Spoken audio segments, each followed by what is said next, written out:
नमस्कार मित्रों, जैसा कि हम लोग इसके पहले दीनदयाल उपाध्याय गोरखपुर विश्वविद्यालय गोरखपुर के बीएड थर्ड सेमेस्टर से संबंधित फर्स्ट पेपर देख चुके हैं। उसके पश्चात हम लोग इतिहास शिक्षण यानी हिस्ट्री पैडागॉजी से संबंधित पहले वीडियो में हम लोग इतिहास के शाब्दिक अर्थ पर और उसकी परिभाषाओं पर विचार कर चुके हैं। तो आइए आज हम लोग इतिहास शिक्षण के उस इतिहास का अर्थ, जैसे मान लीजिए दोनों मैं मिड टर्म और इन टर्म दोनों परीक्षाओं को ध्यान में रखते हुए ये टॉपिक का निर्धारण करके आपके समक्ष में वीडियो प्रस्तुत कर रहा हूं, क्योंकि मिड टर्म परीक्षा जल्दी होने वाली है जो कि डिस्क्रिप्टिव मूड में होगी, और इन टर्म जो परीक्षा है वह ऑब्जेक्टिव मूड में होगी, वह कुछ समय पश्चात होगी। तो दोनों पे बारी बारी से बनाने के लिए तो गेस्ट पेपर के तरह मैं बनाऊंगा और आपको कुछ क्वेश्चन दूंगा, लेकिन अभी से अगर आप तैयार करते रहें मिड टर्म और इन टर्म दोनों साथ साथ, इसलिए मैं ऐसी वीडियो बना के आपके समक्ष प्रस्तुत कर रहा हूं। तो आइए हम लोग इतिहास के शाब्दिक अर्थ को समझ चुके हैं कि इतिहास का शाब्दिक अर्थ क्या था भारतीय परिप्रेक्ष्य में, संस्कृत भाषा में, हिंदी भाषा में, और इंग्लिश का जो हिस्ट्री शब्द है वो कहाँ से कैसे बना है, यूनानी भाषा के हिस्टोरिया से और उसके जनक, इन सब बातों पर विचार करते हुए हम लोग इतिहास के कुछ प्रमुख इतिहासकारों की परिभाषाओं पर भी विचार कर लिए हैं। और उन परिभाषाओं के बाद अब इतिहास का अर्थ मैं अपने शब्दों में आपको बताने का प्रयास किया हूँ।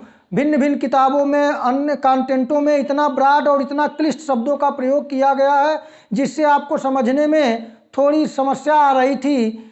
मैं जनरली शब्दों में, सामान्य शब्दों में जो बोलचाल की भाषा में है, इतिहास का अर्थ इतना समझिए कि इतिहास जो है वह मानव जीवन की संपूर्ण कहानी है और उसके धीरे धीरे पार्टों को, अलग अलग पार्टों को लेकर अलग अलग इतिहास दृष्टिकोण से, अलग अलग, जैसे राजनैतिक इतिहास, सामाजिक इतिहास, ऐसे ऐसे कई तरीके से कई इसके शाखाओं में विभाजित कर दिया गया है। लेकिन जो इतिहास का अर्थ है, इतिहास मानव के प्रारंभिक जीवन से लेकर यानी प्रागैतिहासिक काल से लेकर अब तक चलने वाली विकास की कहानी है।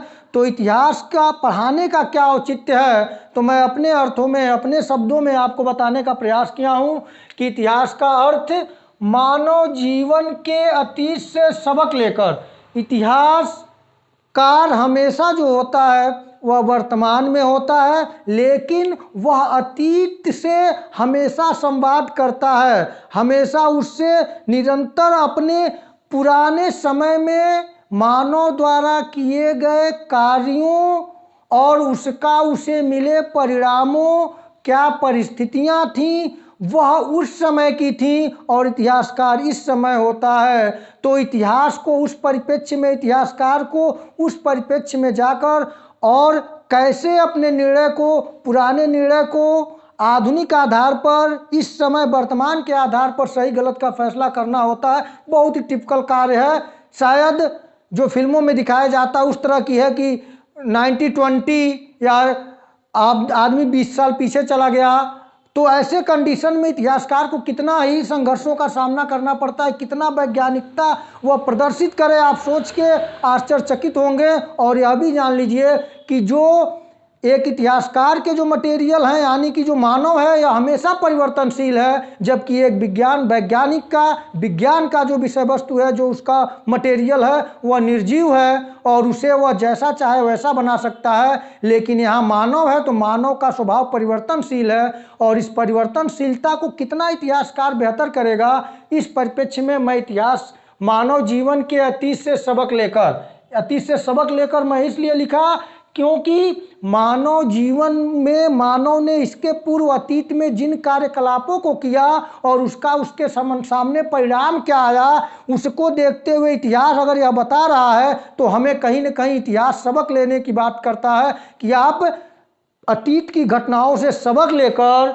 वर्तमान को बेहतर करना। यदि हम अतीत की घटनाओं पर पैनी नज़र रखेंगे और देखेंगे इसने ये किया तो ऐसा हुआ, तो हम गलत कार्यों से बचते हुए, यानी अतीतकालीन मानव के द्वारा किए गए बुरे कार्यों से सबक लेते हुए हमें वर्तमान में बुरा नहीं करना है, वर्तमान को बेहतर करना है, जिससे कि मानव जीवन को स्वर्णिम बनाया जा सके। यानी कि मानव जीवन जो आगे आने वाला है, जो आगे मानव विकास हमारी पीढ़ियां आए, उनके लिए स्वर्णिम बनाए कि यह संसार कितना अच्छा हो। तो इतिहास का अर्थ और इतिहास का महत्व दोनों को मैं इसी पॉइंट ऑफ व्यू से आपको समझाने का प्रयास किया हूं कि मानव जीवन के अतीत का से सबक लेकर वर्तमान को बेहतर करना, जिससे मानव के भविष्य को स्वर्णिम बनाया जा सके, यह इतिहास का अर्थ है। और इसके बाद इतिहास की अवधारणाएं देखें, क्योंकि यहाँ से प्रश्न बनते हैं। प्राचीन समय से लेकर अब तक मानव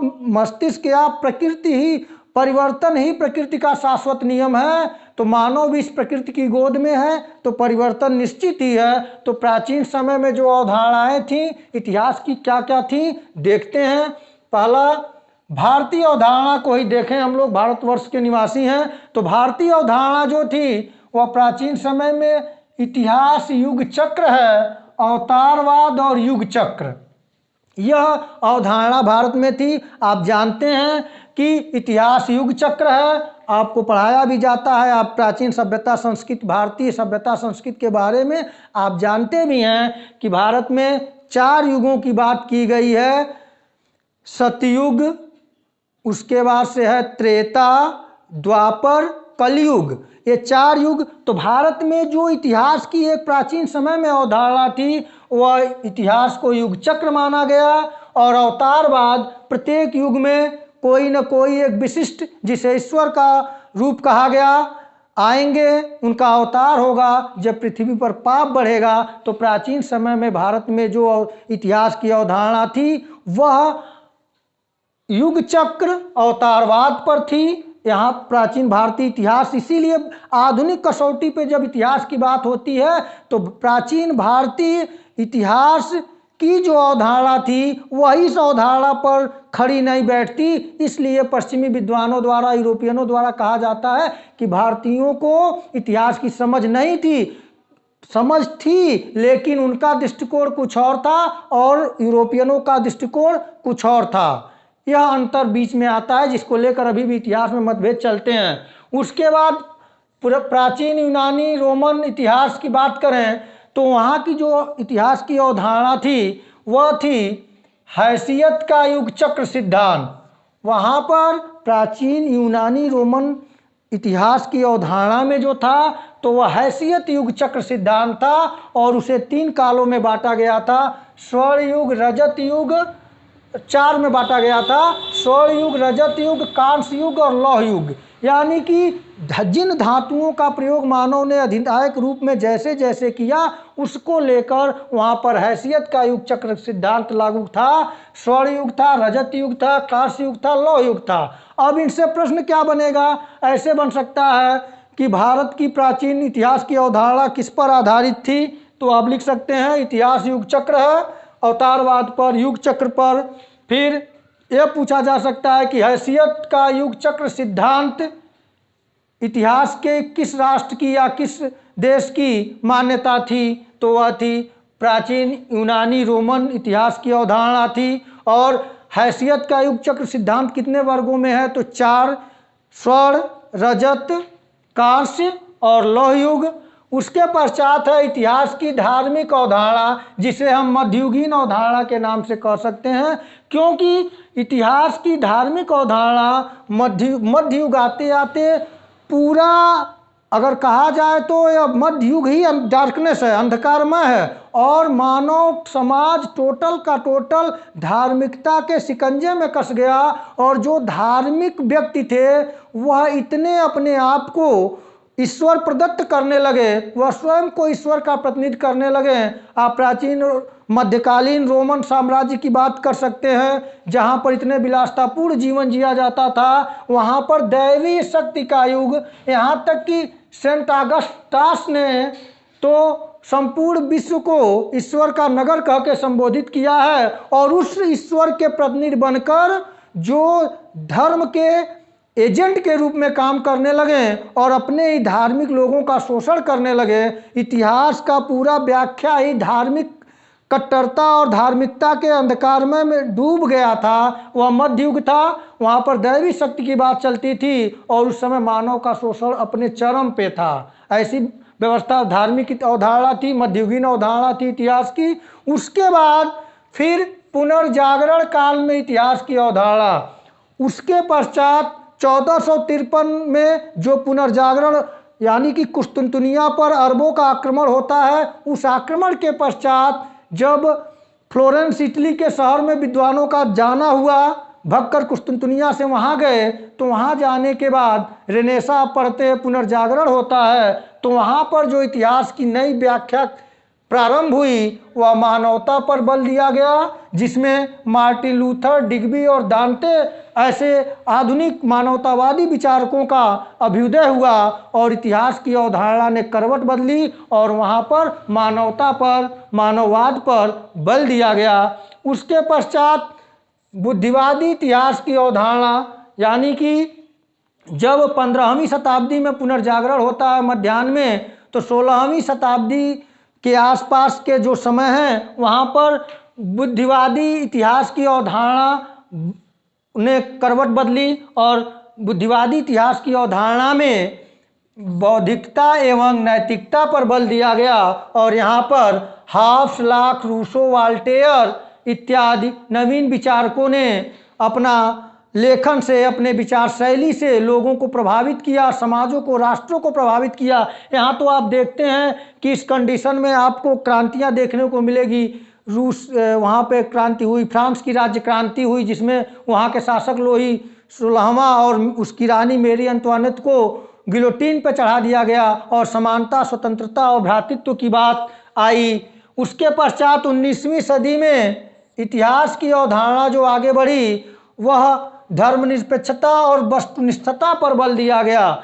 धर्मनिरपेक्षता, वस्तुनिष्ठता पर बल दिया गया 19वीं शताब्दी पर, लेकिन इतिहास ऐसी वस्तुनिष्ठता पर पहुंचा कि उस कंडीशन में राष्ट्रवाद ने कट्टर राष्ट्रवाद के रूप में धर्म के नाम पे, जात के नाम पे ऐसे लोगों का संगठन इकट्ठा होने लगा जिससे कि विश्व में अनगिनत समस्याओं का जन्म हुआ, जिसे आप देखेंगे कि उस कंडीशन में छोटे छोटे राष्ट्रों ने अपने को एक संगठित करके अति राष्ट्रवाद का उद्भव हुआ। तो इतिहास जो था वह वस्तुनिष्ठता पर बढ़ता गया और उसके साथ साथ धर्मनिरपेक्षता के नाम पे धार्मिकता ने फिर एक समय लगा कि अब पूरा का पूरा विश्व उसके आगोश में आएगा। उसके बाद 20वीं सदी में इतिहास की अवधारणा, तो 20वीं सदी में जो 19वीं शताब्दी में वस्तुनिष्ठता और धर्मनिरपेक्षता बढ़ी वह कहीं न कहीं कट्टरता ली, जिसका परिणाम हुआ कि 20वीं सदी में 2 महायुद्धों का विश्व ने रसपान किया। यूँ कहें कि त्रासदी को देखा, प्रथम विश्व युद्ध और द्वितीय विश्व युद्ध। उसके पश्चात फिर विश्व बंधुत्व पर बल 20वीं सदी में उत्तरार्ध में आपका विश्व बंधुत्व पर बल देने के इतिहास में बात हुई। इसको हम लोग कह सकते हैं अंतर्राष्ट्रीयता पर बल दिया गया कि अंतर्राष्ट्रीयता, विश्व एक घर, जैसा कि भारतीय प्राचीन व्यवस्था में वसुधैव कुटुंबकम की वार्ता थी, लेकिन सैद्धांतिक थी और व्यवहार में उसका पालन न होने के कारण भारत की स्थिति जो हुई और आज जो है यह बताने की ज़रूरत नहीं है, आप सभी जानते हैं। तो यह कंडीशन थी और उसके बाद विश्व बंधुत्व पर अब बल दिया जा रहा है। ग्लोबलाइजेशन देख रहे हैं, वैश्वीकरण का दौर है, सब कुछ चारों तरफ, लेकिन इसमें भी एक संदेह का वातावरण है और इसके लिए आगे बढ़कर हमें आपको और सबको मानवता के लिए काम करना पड़ेगा, तब विश्व बंधुत्व की भावना सबसे प्रबल होगी। तो 20वीं सदी में विश्व बंधुत्व की भावना पर बल दिया जाने लगा। इतिहास का जो अवधारणा थी वो विश्व बंधुत्व पर आधारित हुई। अब यह आपके जो थे टोटल इतिहास की अवधारणाएं थी और इन इतिहास की अवधारणाओं में आपसे जो प्रश्न बनेंगे भारतीय अवधारणा पर बनेंगे।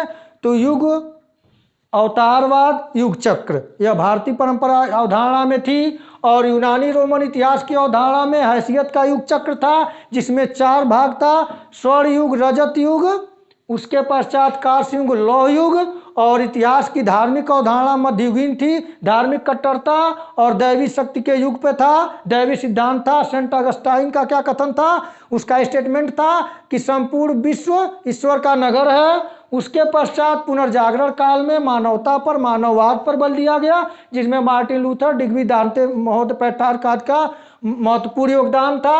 और बुद्धिवादी इतिहास की अवधारणा बौद्धिकता एवं नैतिकता पर बल दिया गया, जिसमें हाफलाग, रूसो, वाल्टेयर थे। उसके पश्चात 19वीं सदी में इतिहास की अवधारणा धर्मनिरपेक्षता, वस्तुनिष्ठता पर थी, जिसमें कि वस्तुनिष्ठता और धर्मनिरपेक्षता होते हुए इतनी कट्टरता बढ़ी, जिसका परिणाम हुआ कि विश्व को 2 महायुद्धों को देखना पड़ा। प्रथम विश्व युद्ध 1914 से 1918 और द्वितीय विश्व युद्ध 1939 से 1945। उसके पश्चात मानवता त्राहिमाम कही, त्राही करी, त्रासदी को झेला तो विश्व बंधुत्व की बात पर आई। तो अब विश्व बंधुत्व की बात चल रही है, अंतर्राष्ट्रीयता की बात चल रही है, विश्व एक घर की बात चल रही है इतिहास की अवधारणा में, जो प्रचलित है, जिसे आधुनिक अवधारणा कहा जा सकता है। उसके पश्चात आइए अब इतिहास का क्षेत्र देखें। तो इतिहास के क्षेत्र की बात आई तो इतिहास का क्षेत्र संपूर्ण मानव विकास है, क्योंकि जो घटनाएं अतीत में मानव के क्रियाकलापों का लेखा जोखा प्रस्तुत करता है, इतिहास ही करता है। तो इतिहास का जो विषय क्षेत्र है, इसको सीमाओं में बांधा नहीं जा सकता। फिर भी मैं प्रयास किया हूँ भिन्न भिन्न विद्वानों की विचारधाराओं को आपको बताने का, जहाँ से प्रश्न बनेंगे आपका। तो इतिहास का जो विषय क्षेत्र है, संपूर्ण मानव का विकास इतिहास के अंतर्गत है, यह क्लियर कट आप जान लीजिए।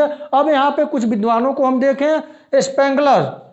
स्पेंगलर महोदय ने संस्कृतियों का अध्ययन कहा है। संस्कृतियों का अध्ययन इतिहास की विषय क्षेत्र है। किसने कहा? तो वह स्पेंगलर महोदय ने कहा। इसे आप तैयार कर लें कि संस्कृतियों का अध्ययन इतिहास के विषय क्षेत्र के अंतर्गत किसने कहा है, किसने माना है? तो स्पेंगलर महोदय ने माना है। उसके पश्चात टैनबी महोदय हैं। टैनबी ने कहा है कि संस्कृतियों एवं सभ्यताओं के अध्ययन, टैनबी महोदय ने संस्कृतियों एवं सभ्यताओं के अध्ययन को इतिहास का विषय क्षेत्र माना है। तो आप इसे तैयार कर लें। संस्कृतियों एवं सभ्यताओं के अध्ययन को किसने इतिहास के विषय क्षेत्र के अंतर्गत रखा है? तो यह टैनबी महोदय रखे हैं। और संस्कृतियों का अध्ययन किसने रखा है? तो स्पेंगलर महोदय ने रखा है। उसके पश्चात लीवी ने बहुत ही बेहतरीन बात लीवी महोदय ने कहा है, इसे आप याद रखें अपने जानकारी के लिए, परीक्षा के दृष्टिकोण से भी। लीवी महोदय कहें इतिहास के विषय क्षेत्र को परिवर्तनशील माना, यानी कि लीवी महोदय इतिहास के विषय क्षेत्र को परिवर्तनशील माना है। और यह बात सत्य भी प्रतीत होती है, क्योंकि प्राचीन काल से लेकर अब तक मानव की विकास की जो प्रक्रिया है, यह प्रगतिशील है और परिवर्तनशील है। परिवर्तनशील है। आप देख रहे हैं प्राचीन समय से अब तक किस तरह से विश्व में इतिहास की अवधारणा या मानव मस्तिष्क या विकास का क्रम कैसे बदलता रहता है। तो लीवी महोदय ने इतिहास के विषय क्षेत्र को किसी एक बाउंड्री में बांधने का प्रयास नहीं किया है, और सही भी कहा है कि इतिहास के विषय क्षेत्र को परिवर्तनशील माना है। यानी कि अगर प्रश्न इस तरह बने कि किस विद्वान ने या किस इतिहासकार ने इतिहास के विषय क्षेत्र को परिवर्तनशील माना है, तो लीवी महोदय हैं। और अब यह आप देख लीजिए कि इतिहास शिक्षण के अंतर्गत इतिहास की अर्थ अवधारणाएं जो है, यहाँ से अगर डिस्क्रिप्टिव आता है मिड टर्म के लिए तो आप कर लेंगे, और यदि आपसे ऑब्जेक्टिव आता है तो जो जो बिंदु मैं बता रहा हूँ इससे तैयार करें।